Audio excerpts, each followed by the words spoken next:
Agora, pensa aqui comigo. O meu problema vai ser como é que eu vou trabalhar com as operações do lado de cá. Uma direta é interessante admitir sem o menor problema, que é fazer o seguinte. Se eu tenho mais 5 menos mais 3, isso aqui vai dar, tem que dar, porque eu estou querendo manter o isomorfismo, isso aqui seria operações 3 menos 5, 5 menos 3, isso aqui é uma operação natural, tá? Eu vou manter o resultado, isso aqui vai dar como resultado mais 2. Tá certo? Agora, é bastante razoável mais 3 menos mais 5, a gente considerar isso aqui como menos 2. Ou seja, 3 até aqui, ó, ando 3 até aqui, depois ando 5 para cá. Eu vou bater no menos 2.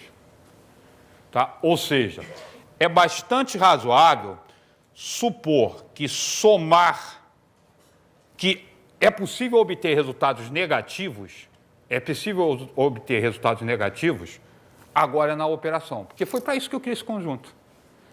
Tá? Eu estou dizendo que eu criei esse conjunto para poder realizar a operação de subtração. Na verdade, ele aparece historicamente com essa ideia, né?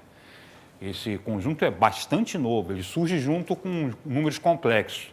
Então, um para resolver o problema da raiz quadrada de número negativo, o outro para resolver o problema de resultado de subtração do negativo.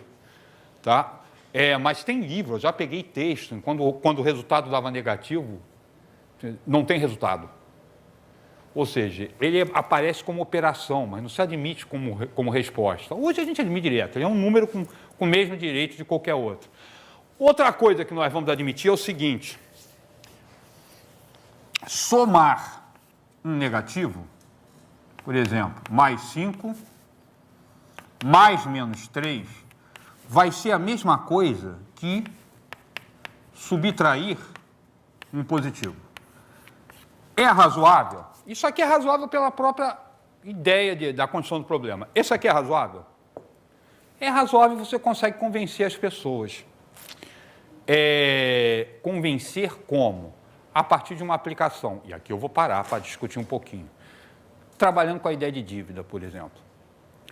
Adquirir uma dívida é a mesma coisa que gastar um dinheiro. Tá certo? Ou seja, somar um valor negativo é a mesma coisa que subtrair um positivo. Você convence. Agora, preste atenção. Eu falei que eu não estou demonstrando, não estou mesmo. Cuidado. Cuidado. Exemplos podem servir para convencer as pessoas das definições que você está fazendo, mas outro dia eu estava conversando com uma pessoa, até gente matemática fala isso. Por que 1 mais 1 dá 2? 1 mais 1 dá 2 porque 1 abacaxi mais 1 abacaxi dá 2 abacaxis. Desculpa, eu nunca aprendi a somar abacaxi. Tá? Eu somo números. Tá? Mas vai dar certo sempre. Vai dar não, cara. O que acontece é que você aprende a operar com números e depois busca no mundo onde esse troço pode ser aplicado. 1 mais 1 dá 2, uma tonelada de situações, mas tem situação que isso não dá. Uma gota mais uma gota dá o quê? 2 gotas? Ou uma gota grande, né? 1 mais 1 dá 1. Mas você conservou a massa, conservou o volume da nova gota é o mesmo volume da... Fazer uma coisa simples. Um copo de água a 2 graus de temperatura, o outro copo de água a 10 graus de temperatura, mesmo volume. Mistura os dois, conserva o volume? Não, porque a 4 graus de temperatura a água dilata. Tá? Quando abaixo de 4 graus ela dilata. Se você tem uma de 2 graus e outro a 10, se você misturar, isso vai passar de 4, o volume vai alterar. Não conservou o volume. Conservou a massa. Uma estrela mais uma estrela. As duas se juntam, há uma compactação de massa e parte da massa se transforma em energia. Não conserva a massa. Então, 1 mais 1 dá 2? Dá. Mas não porque 1 abacaxi mais 1 abacaxi dá 2 abacaxis. Tá? Você pode convencer as pessoas que, como tem aplicabilidade disso, vamos utilizar isso dessa forma. Mas isso não é demonstração.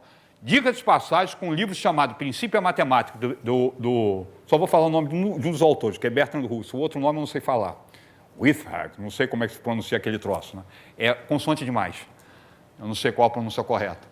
Ele tenta, chamar Princípio à Matemática, ele tenta transformar a matemática em lógica. Ele gasta mais de 200 páginas para provar que 1 mais 1 dá 2. E não é com abacaxi. Tá? Claro que tem coisa mais simples, não precisa se gastar tempo com isso, tá? Pelo amor de Deus. Aquele livro do Princípio, pouquíssima gente leu. Pouquíssimo eu estou falando, não sou eu que estou falando, quem falou foi o próprio autor, falou, ninguém vai ler isso. Tá? Que é um tijolo espetacular só de símbolo. Tá? Existe um exemplar dele sendo vendido no Brasil num sebo. Não sei se tem mais, está mais no estante virtual. Eu encontrei um exemplar, estava R$1.000. Tá? Que eu queria. Claro que eu não vou comprar para ler aquilo, tá? Que é fantástico, mas ele é um troféu. Tá? A biblioteca do IPA não teria interesse? Deve ter. Não, deve ter. Eles devem ter. Eles devem ter. O problema é comprar, ter na minha estante. Eu tenho, por exemplo, elementos de Euclides, eu tenho em grego. Eu tenho em português, tenho ele em grego. Tá? Para quê? Meu irmão. Tirar onda, né? Não, meu irmão. Olha só, são coisas que são verdadeiros troféus, né, meu irmão? São coisas que mudaram a natureza, mudaram a disciplina. De uma forma ou de outra, esses livros são marcos. Por exemplo, você tem uma Bíblia para quê? Quem aqui dentro leu a Bíblia inteira? Então, eu conheço pouquíssima gente, mas pouquíssima gente que abriu e leu a Bíblia de ponta a ponta. Tá? E tem em casa, para quê? Tirar onda? Tá? Tem alguma coisa demonstrada? Tem. Demonstra que se você acreditar nela toda, ela é verdadeira. Olha só. Não tem diferença. Eu te falei que a matemática passa. Quando falo em estruturas axiomáticas, eu chamo a atenção disso. Qual a diferença do livro de Euclides para a Bíblia? O livro de Euclides, a primeira página é um ato de fé. O resto é consequência lógica desse ato de fé. Tá? A Bíblia é ato de fé de ponta a ponta, mas os dois partem de atos de fé. Tá? Vamos voltar para cá, né? Vamos voltar para cá. O que eu estou chamando a atenção é o seguinte, cuidado. Inclusive a gente apela, daqui a pouco eu vou falar em racional, não sei se a gente vai chegar lá, eu anotei aqui muita coisa que eu quero falar, mas não sei se vai dar tempo, como sempre. Os próprios trabalhos de convencimento, de vez em quando a gente apela feio. Uma das coisas que eu acho fantástica é a divisão de pizza em livro de matemática. Tá? João foi a uma pizzaria e pediu 3/7 de pizza. Presta atenção, cara, ninguém em juízo perfeito pede 3/7 de pizza. Tá? 3/7 de pizza só em livro de matemática. Tá? Para ser sincero, no dia a dia, ninguém sequer usa para valer número negativo. Ele é montado. Quase sempre você apela para positivo.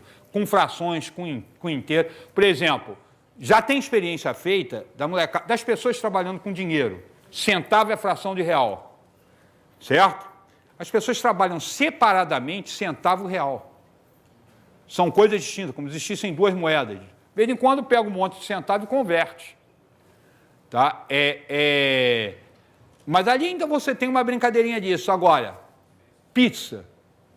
Se você tem algo dividido em pedaços, o que você faz é reduzir o menor pedaço à unidade e partir para os naturais.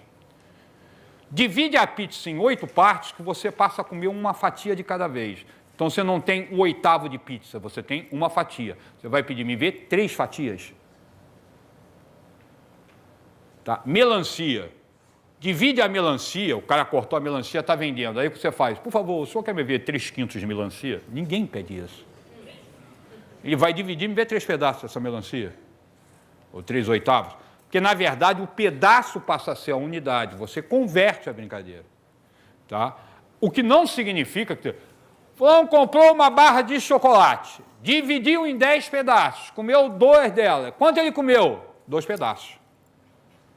Não, comeu 2 décimos. Não, ninguém comeu 2 décimos. Pergunta para o João se ele comeu 2 décimos. Ele comeu 2 pedaços. Tá? Não significa que você não vai usar isso, porque você tenta concretizar, mas tem um limite que, primeiro, você não está provando nada. Segundo, com frequência, essas condições práticas, tá, são apelativas. Tá? Existem no livro de matemática. Tá? Tá legal. Vamos aceitar isso aqui. Se isso aqui é verdadeiro, nós temos mais uma coisa para discutir sobre os inteiros, que é o seguinte, ó. Olha só, é bastante razoável você convencer alguém que somar um negativo é a mesma coisa que subtrair um positivo. Agora, não é tão imediato dizer que subtrair um negativo é somar um positivo. Pensa na própria condição de dívida. Você tem uma dívida, você tira a dívida, já é algo esquisito. Tirar a dívida é pagar. Claro que tem sentido isso, mas é mais complicado. Mas você pode imaginar o seguinte, ó. Quanto seria mais 7 menos menos 3? Mais 7 menos menos 3, a subtração é definida como o inverso da adição. Isso aqui só é verdadeiro se eu conseguir fazer x somado com menos 3 e obter mais 7. Tá certo? Agora, qual é o número que eu tenho que somar com menos 3? Ou, que é a mesma coisa que nós já estamos admitindo, subtrair 3 para obter 7? 10. Isso aqui tem que ser mais 10. Tá certo? Ou seja, mais 7 menos 3 tem que ser mais 10. Ou essa regra aqui, essa definição de subtração vai para o espaço. Tá certo? Só que eu sei que mais 7 mais 3 é mais 10. Isso me admite. É razoável imaginar que subtrair um negativo é a mesma coisa que somar um positivo. Tá? Legal. Eu acabo de brincar de como é que eu vou somar e subtrair. Daqui também é fácil de tirar que subtrair dois negativos, você, por exemplo, menos 3 somado com menos 2, você vai chegar ao menos 5. Só que a minha preocupação é o seguinte, eu poderia de início pensar no seguinte, se daqui para cá se comporta como os naturais, isso eu sei fazer, tá? Soma, subtrai, por que eu não simplesmente faço isso, vira ele para cá? E eu opero tudo lá de cá, dois negativos, e eu não posso fazer isso. Por quê? Porque se eu fizer isso, a soma de o produto de 2 negativos vai dar negativo. Porque do lado de cá, mais 2 vezes mais 3 dá mais 6. Se eu simplesmente rebater essa representação, tá, do lado de cá, menos 2 vezes menos 3 vai ter que dar menos 6. Então não posso fazer isso. Isso não vai dar porque as regras vão dar dor de cabeça, nós vamos ver agora. Tá? Me conta aqui uma coisa.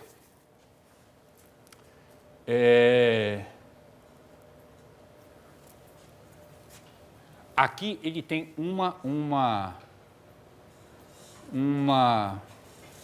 propriedade a mais que o conjunto dos números naturais, tá? Que é a existência do simétrico. A existência do simétrico. Antes de falar qualquer coisa, eu falo negativo, preste atenção. Se subtrair um negativo é somar um positivo, se subtrair um positivo é somar um negativo, aqui é uma coisa que, particularmente, deve ter gente aqui que nunca parou para pensar, tá? Por que a gente retira os sinais de... Na verdade, a gente tira sinais de operação dos números inteiros, que é chamado soma algébrica. Olha só. O que a gente acaba de fazer aqui é eliminar a subtração, aspas. Nós convertemos a subtração numa adição, coisa que com frequência a gente, sempre que pode, em matemática a gente faz. Se lembra das frações? A gente ensina a multiplicar frações. Como é que você multiplica a fração? Numerador por numerador, denominador por denominador. Como é que você divide frações?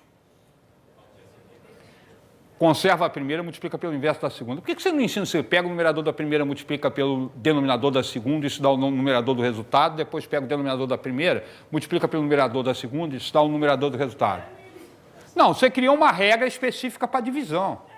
Por que você não cria? Porque em matemática, se você já resolveu um problema e tem como um problema novo ser reportado para aquele, você faz isso o tempo todo. O que nós fizemos aqui foi transformar a subtração na adição. Adição, eu já sei como faz. Eliminei a subtração, transformando a subtração numa adição. Então, me conta aqui uma coisa. a outra coisa que é engraçadão. Não, é engraçadão isso porque não existe profissional que tente simplificar mais que o matemático. Tá? Matemática é o cúmulo da simplificação. Tá? Eu não falei que é fácil, tá? Falei que é simples. O que ele puder enxugar, ele enxuga. Tá? Só que às vezes enxuga tanto que ninguém mais consegue, ninguém aspas. Se você não prestar atenção, você não entende o que está acontecendo. Tá? Um dos enxugados é isso aqui, ó. Coloca mais 3, menos mais 2, menos 5, mais menos 3. Sei lá. Como a subtração pode ser transformada numa adição com o simétrico, eu posso escrever isso aqui, mais 3, mais 2, mais 5, não, mais menos 2, mais 5, mais menos 3, tá legal? Ou seja, se tiver um monte de sinal negativo, eu transformo eles todos em positivo. Tá? Em outras palavras, a partir de agora, nunca mais eu coloco menos entre os parênteses. Se tiver menos, eu passo a mais, colocando o sinal positivo lá dentro. Tá legal? Tá, se eu vou fazer isso, eu posso fazer o seguinte. De hoje em diante, eu não coloco mais o sinal mais entre os parênteses. Por quê? Sempre vai ser mais. Precisa de sinal de mais. Para que eu vou colocar o sinal de mais? Que é pior. Para que eu vou usar o parênteses? Só vou deixar assim.